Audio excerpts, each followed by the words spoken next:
Hello everyone, and welcome to my Duel Today official news channel. I hope everyone is having a wonderful day. Before we begin, please hit the subscribe button and give this video a thumbs up. Kayla leaves her yellow roses at the workplace, so Steve brings them home for her. She ignores him while she browses on her iPad. He's sorry to let her down, but he was worried about losing his son. She will forgive him because she loves him and she knows he regrets what he did. But she must continue to be enraged with him for the rest of the day. She takes the flowers from his hand after thanking him for them. Tate goes to the pub with John and Marlena to eat. How does he feel about not being able to see Holly? Marlena asks. He claims that although it's unfortunate that Holly is his friend, it's probably for the best. Maggie tells Holly at the Kiriakis mansion how proud she is of her for being clean about the drugs. Holly texts Tate, "I've got to get out of here," as she heads to buy them tea and lemon bars. Stephanie is stopped in the square by Everett, who apologizes for everything.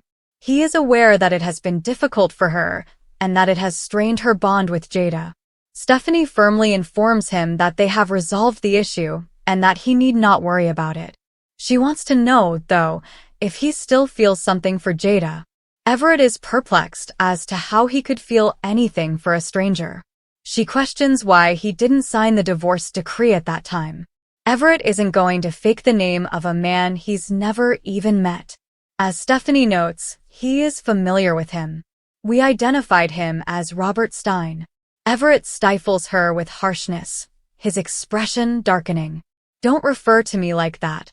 Never refer to me in that manner again." Arriving at Harris's room above the pub, a flustered Ava pulls him into a kiss. Steve tells Kayla everything about Constantine, John, and Katharina's deaths because he's still in the doghouse.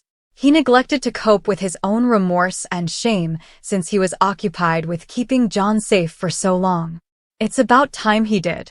Tate tells his grandparents, after receiving Holly's SMS, that he has to go study with a buddy. Before Tate gets up to grab more water, he and John joke about.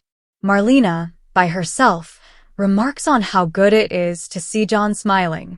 John claims he gained some perspective from his conversation with Harris. He's making an effort to remind himself that he was also a victim. And perhaps he can do the same if Constantine is able to pardon him. A photo of Katharina is being looked at mournfully by Constantine in his chamber in the Kiriakis' house. Though he feigned otherwise, he will never be able to forgive her killer. Gazing upon the temple card, he remembers how it transformed John into the pawn. He vows to get revenge for the passing of his beloved daughter. Tate texts Holly to say he will see her in the park in 10 minutes. Constantine joins Maggie when she returns to the Kiriakis' living room with tea and lemon bars. Holly makes Constantine think about his daughter. Holly gives her justifications and heads straight home. Steve tells Kayla at their house that he doesn't think Constantine will forgive John. Kayla unlocks the door for John before heading out to meet Stephanie. As she leaves, she gives him a furious shoulder punch. It dawns on John that Steve told her everything. Steve brings them beers after confirming. After telling Kayla the truth, he feels as though a weight has been taken off. Stephanie apologizes cautiously to Everett in the square for offending him. Regaining his composure, he apologizes and attributes it to stress. He is currently scheduled to see Dr. Evans for another appointment. Stephanie looks bewildered as she watches him dash off. Ava tells Harris how much he means to her as they lay in bed together in each other's arms. Even in difficult situations, she is confident that he won't desert her. Is she? He wonders. She maintains that her lack of a place to live is the sole issue affecting her. He extends a stay with me invitation. Tate and Holly cross paths in the park. They both concur that being opposed by their parents to their love has only strengthened their desire to be together. After sharing a kiss, Tate brings some snacks from Sweet Bits, and they sit on the bench. Tate and Holly snuggle close, while Holly pulls on his sweatshirt. Everett says, "Wishing I were anyone but me," when he first encounters Marlena in her office. He acknowledges that while he was hypnotized, he saw himself staring back at him and is curious as to what that meant. Marlena speculates that he is having difficulty juggling his dual lives and his unresolved affections for Jada. She asks if he wants to give hypnosis another go. He walks away after saying that some things are better left unseen. Kayla attempts to comprehend all Stephanie tells her about Everett/Bobby while enjoying coffee in the square. Uncomfortably shifting, Kayla tells Marlena that she inquired whether she felt Everett was pretending to have memory loss. Although Marlena was unsure of the answer, she did not discount it. Tate and Holly close in to kiss at the park, but they break up when Kayla and Stephanie come up. The teenagers beg that they keep their sightings of each other from their parents. Agreeing, the Johnson women take off. Tate and Holly also decide to part ways and share a kiss.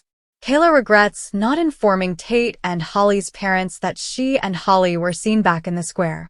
Stephanie agrees, but contrasts that with everyone's earlier advice to Kayla to avoid Steve. She even notices the similarities between Everett and herself. Acknowledge that she is the one telling herself to back off. Despite knowing that she should despise him, Stephanie finds herself drawn to him and sympathetic to his situation. Although Kayla is pleased of her sensitivity, she also wants to protect her and advise her to go on. Texting Trip while in bed, Ava says she's found a spot to say. She tells Harris that Clyde called her to do another job for him as she starts to worry that he might still be out there. Steve and John reminisce about Katharina's passing in his kitchen.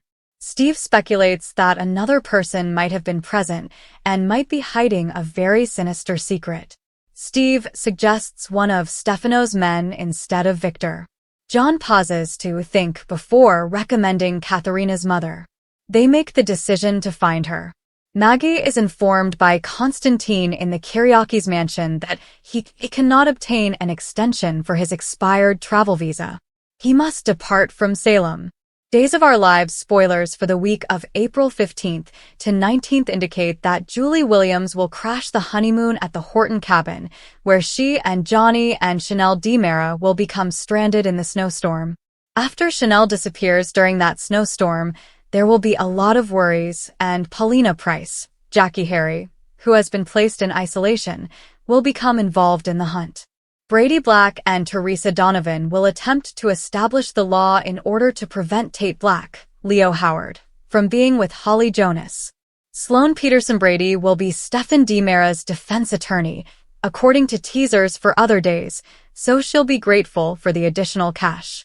Eric Brady, on the other hand, will get increasingly perplexed by the money trail he finds himself on.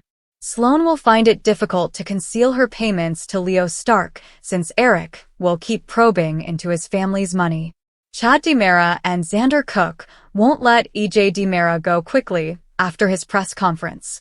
EJ might have to respond to inquiries from the media and clarify some of the railroading he has been doing in his role as Salem's district attorney if Xander and Chad stop him from leaving quickly. Thanks for watching. If you like this video, so please don't forget to subscribe to my channel and don't miss any updates.